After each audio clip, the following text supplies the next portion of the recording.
Hello. So we're here in Starwood Hotel. We'll be meeting up with some cool people from Manila. So we'll be joining their Mount Purgatory Dayhike. Ang si Traverse with Traverse. Pangilang hike na natin to? Binulang ko rin isang araw. Pang 8 na mountain, pang 6 mo, hindi. Pang 6 mo, pang 7 ko. No. Kakat mo natin yung maliliit. Start with Kalubong, Rambo, Tiyag Pass, Kulap. Pulag. Oh, this is the 6. Not together. But you have Pigingan, 7. I have Managmon, 8. 8. 6 together, you have 7 picks. I have 8 picks. Vlog transition na agad ah. Ganun. Ay, cute naman.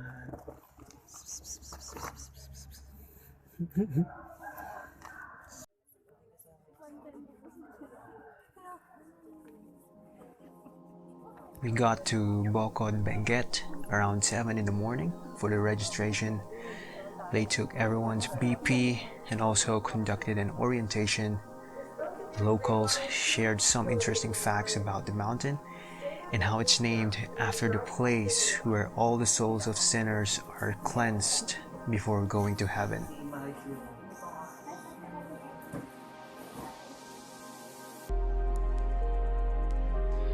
Our Mangisi Traverse endeavor started around 8, and the trail was to be finished within the span of 8 to 12 hours. If we were lucky enough though, we'd be heading home before the sunset. However, that's not how it works. Something always gets in your way. In this case, it was nature. Oh. Which one?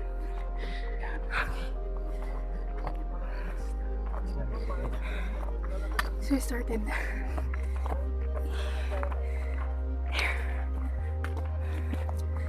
Hingal na kami. Wala pang 10 minutes. 2 minutes? Ako 2 minutes.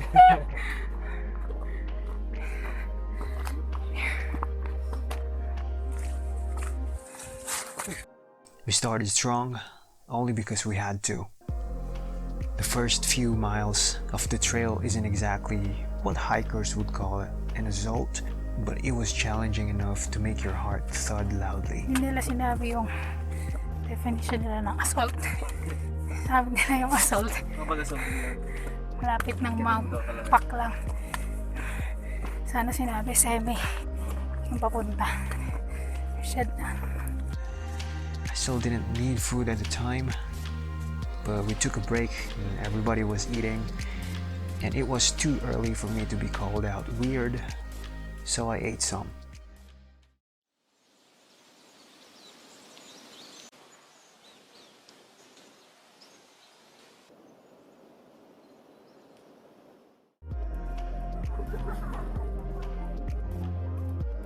Tamay kami. First peak, 5 more to go. Instead of being discouraged, I kept telling myself, just keep walking, just keep walking. I was, in a way, mentally preparing myself for what I believed to be one of the longest days of my life. The assault was waiting for us. The temperature kept getting worse as we get closer and closer to the second peak. The heat was wearing me down as my heart was trying harder and harder to pump more blood into my legs. Ito na raw ba yung assault? Ito na raw ba yung assault? Assault and pepper. Basic.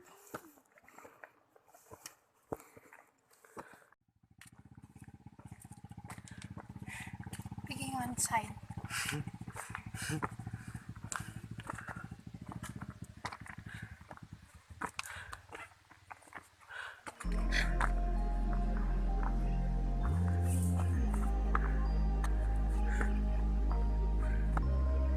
Taking a break. Taking a break.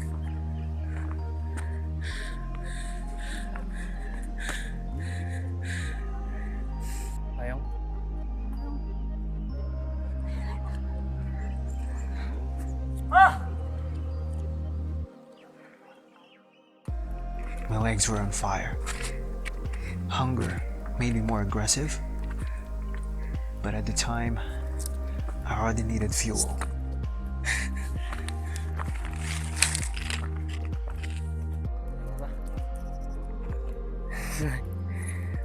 Sa kalahati. Complain na rin yung mga legs ko. Sakit na. Konti. Kaya na tayo. Makain natin. Makain na natin.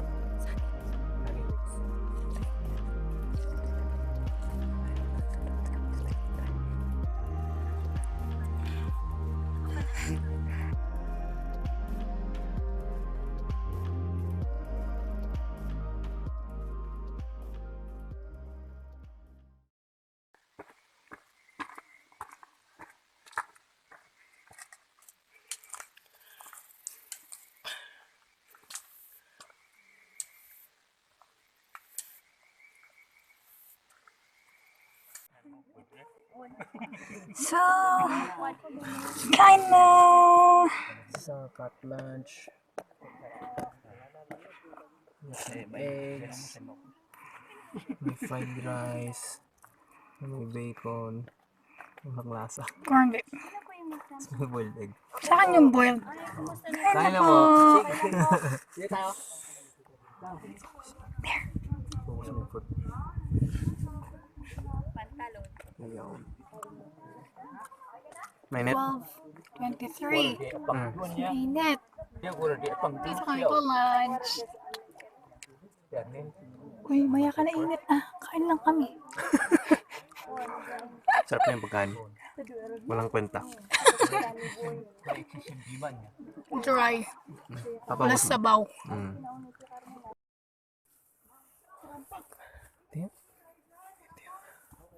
Sure daw. Sir po.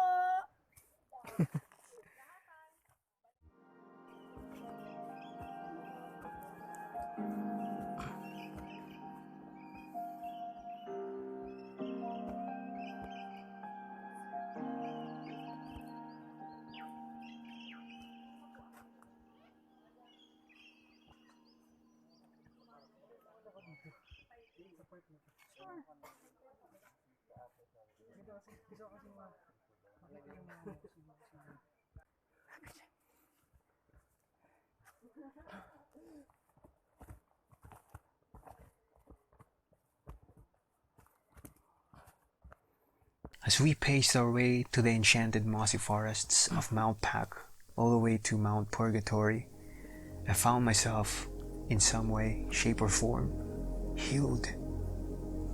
I thought at first that it was just because we had our lunch, that we had some water, a bit of rest, but I'm pretty sure that it was something else. It was internal. Suddenly, those little problems I had during the trail that I thought mattered didn't matter. Dehydration didn't matter. The soreness of my lower body didn't matter. The revisited pains of my injuries from long ago didn't matter. Where I was didn't matter. Whether we finished this hike or not didn't matter. Nothing mattered. It wasn't euphoria. I was empty but full all at the same time, and it was a brutally delicious feeling.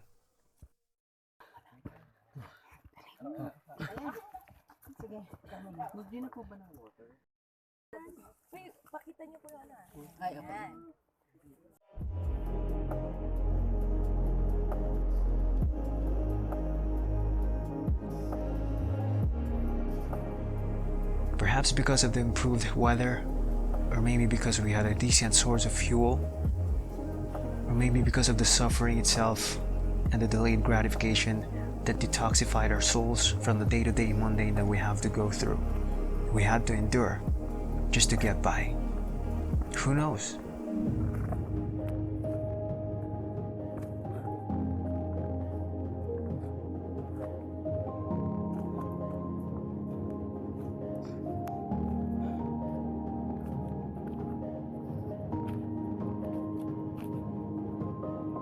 I don't believe the top of the mountain metaphor.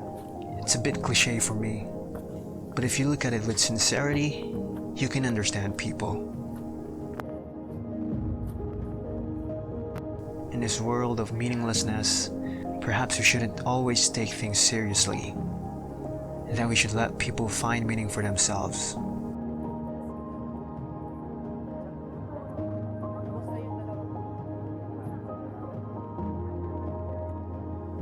If, quote unquote, conquering the mountain gives you some sort of context, then get on with it. Go, climb the mountains, and find what you're looking for.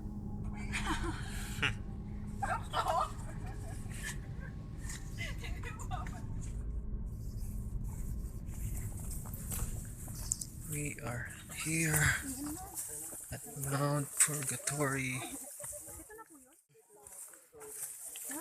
It's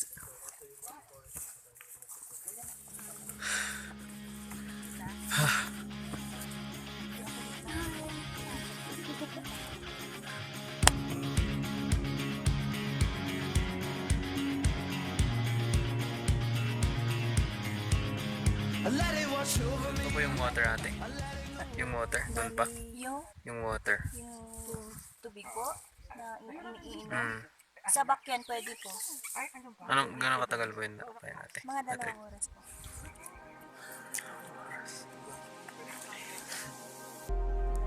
Only a handful of moments have passed after reaching Mount Purgatory. It started raining. Dehydration was taking its toll on me. It was another 2 hours of walking before reaching the 4th peak, where water would already be available.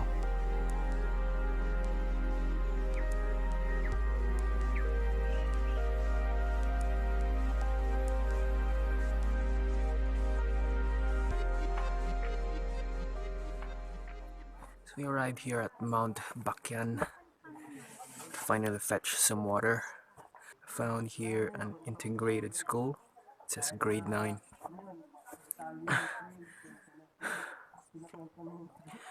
I'm really beat, but we need to finish this hike.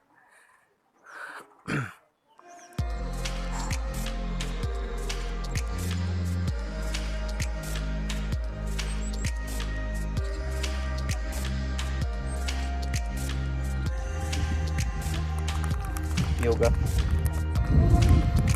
Baba na ba lahat? Ate, baba na lahat. Wala na tayong ano. Wala nang assault. Baba na lahat. Ayun na siya. Okay, Ayan o. Ingat!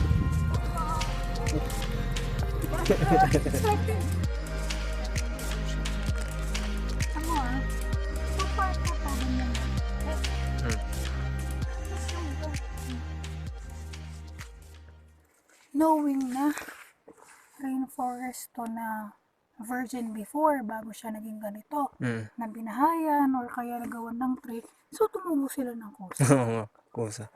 Di ba pag mataas yung elevation talagang mo si forest yung ano no?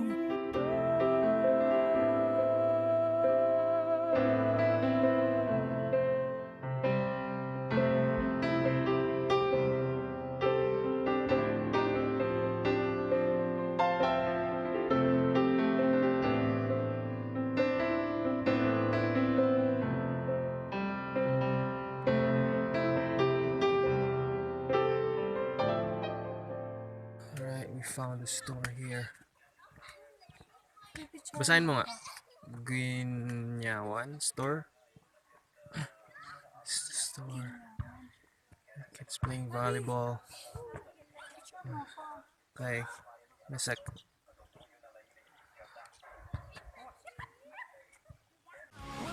We reached the 5th and final peak after 30 minutes. We were supposed to go to Mount Comcompol, but it was getting late. And as soon as the light of the day slowly fades, so were our willpower. Pag naulan, no? Lalo na pag ano?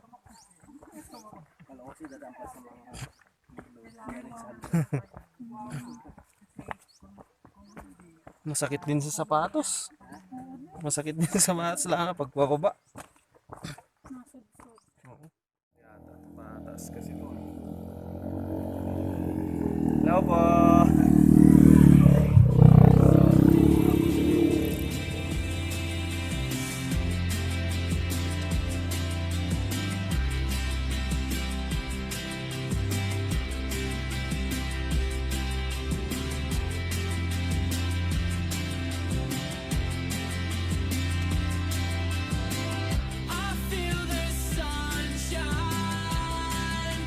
As I witnessed a wash of yellow light scattered into the woods, I found myself bathed into the golden warmth as its light casted the long shadows of the pine trees. It was hauntingly beautiful. It was, in a way, therapy.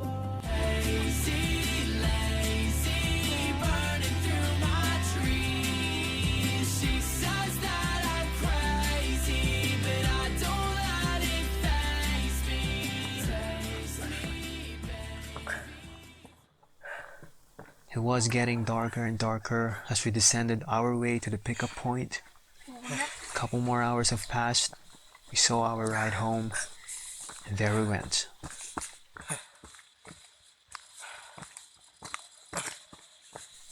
It was a chill day hike. All in all, it was a major one, but it was okay. I knew the time that I'm heading home with my newfound freedom, and nothing mattered. A long way to go.